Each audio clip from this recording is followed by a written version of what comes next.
Meron tayong doktor na client dito eh. 27 years old. 27? Doktor na. Ito kasi yung first parang big buy ko sa self ko simula nung naging doktor ako. Nag-search ako, tapos ito yung isa sa mga lumabas. Pag talaga nag-research talaga yung mga doktor talaga mga ganyan. Mahiling mag-research yung mga yan.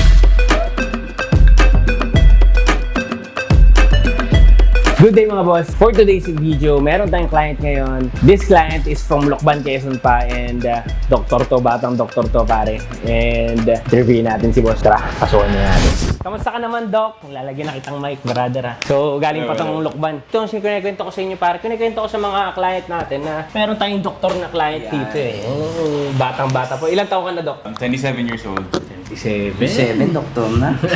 Fresh lang, fresh. Kaapasa lang last year. Yan. So, si Doc is galing pang Lokban, Quezon yan. So, ang ginawa namin sa kanyang BRZ is naglagay kami ng PPF and then nilagyan namin to ng Expel Armor. Pare, bakit Expel ang napili mo? Sa totoo lang, ito kasi yung first parang big buy ko sa self ko simula nung naging doktor ako. Tapos, wala. Syempre, ano bang gagawin mo? Parang, ito na yung ginastos ko sa sarili ko eh. So, the best na. Nag-search ako. Tapos, ito yung isa sa mga lumabas. Tapos, syempre, kung di ka naman sure, parang tanong pa. Kaya pa nagtanong sa kaibigan ko, kay Carl, kababata. Kilala na rin naman yung shop nila. So, nung nalaman ko meron sila, so dito na talaga ako lumapit. Pag talaga nag-research talaga yung mga doktor talaga mga ganyan. Mahiling mag-research yung mga yan. So, Expel lang ginamit ni boss. At the same time, naglagay po tayo ng Geo natin, pare. Lagyan natin Kasama ng na Geo. sa coatings natin yan bro. Naglagay tayo ng mga coatings natin para dun sa additional protection dun sa pinaka-PPF mo. Pati yung loob niya, nilagyan na rin natin. Nilagyan din namin ng leather coating. Makikita mo naman yan, may videos tayo dyan.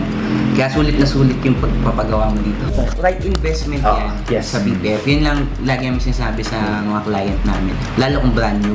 Kasi syempre, ikaw, lalo na investment mo din sa sarili mo sa sakyan mo. Para wala kang iisipin. Tapos laging makinis. Laging makinis. Syempre, pag doktor, dapat malinis. Hindi laging malinis yung kotse niya. Yun. Ito kasi yan bro, ito yung roll ID number.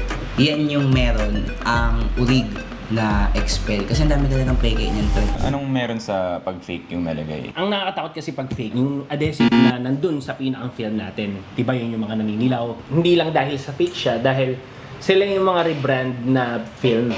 Bro, sila yung mga galing sa China na brand na Nilalagay sa box ng nilalagay sa box lang. pagpagawa. So, delikado pa rin. So, sa halip na maproteksyonan yung unit natin, sasama pa, mapipinturahan pa. Exactly. Sa'yo bro, wala kang magiging problema dyan. Ang warranty natin is 7 years. So, syempre, pag na-serve na nung film yung purpose niya, na syempre maluluma yan eh. Tatanggalin mo na siya. So, pag tinanggal mo na yung film niya, okay, 5 years. Siguro, kung gamit na gamit mo yung kotse, makikita mo na medyo pangit na yung film. Kung mag-decide ka na tanggalin or papalitan mo ng bago, pag tinanggal mo siya, wala kang magiging problem dun sa pinaka. Adhesive niya. Pag tinanggal mo yan, good as new pa rin yung pintura mo. So, Expel, siyempre sigurado tayo na safe yung ating unit. Ano bang bago? Or like, anong kailangan kong gawin like na iba para maintain? Para to maintain the film. Yeah. To maintain the film, para ito nga yung ating kailangan nating i-avail. This is PPF maintain Geon product ito, bro. Ang mangyayari dito is after car wash natin, ito yung i-apply natin sa basahan, yung microfiber natin. So, proper panel lang. Pa-apply mo lang. Thank you, brother. Salamat and babain natin yung unit niya. Thank you sa Pakita tulong. natin. Thank you. And iba tong batang to. Let's go. Nice. Pare, Linis, masasabi mo? Bali, ito yung mga leather coating natin, bro. Yan. Hawakan mo. Yan. Ayaw nga. Oh, di ba? Madulas siya.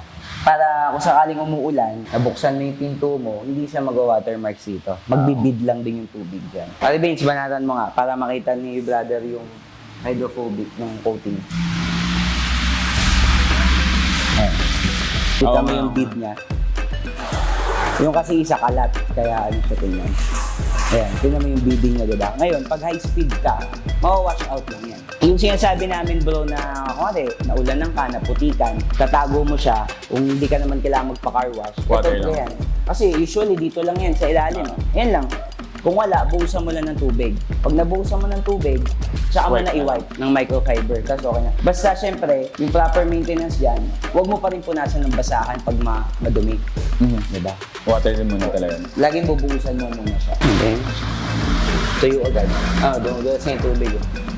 Ito bro, tapos ito, check mo to. Lahat ng mga hawakan mo yun. Hindi mo masasalat na may film. Diba? Parang walang nakakabot. Lahat yan bro, nakatak tayo dyan. So yung mga corners lang, yan lang yung sinasabi ko sa'yo na minsan kailangan i-drill. Hindi mo siya masasalat. Kasi yung iba makikita mo, merong edge dito.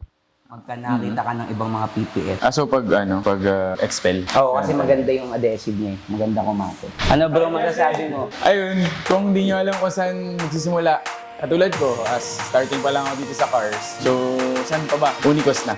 Yo!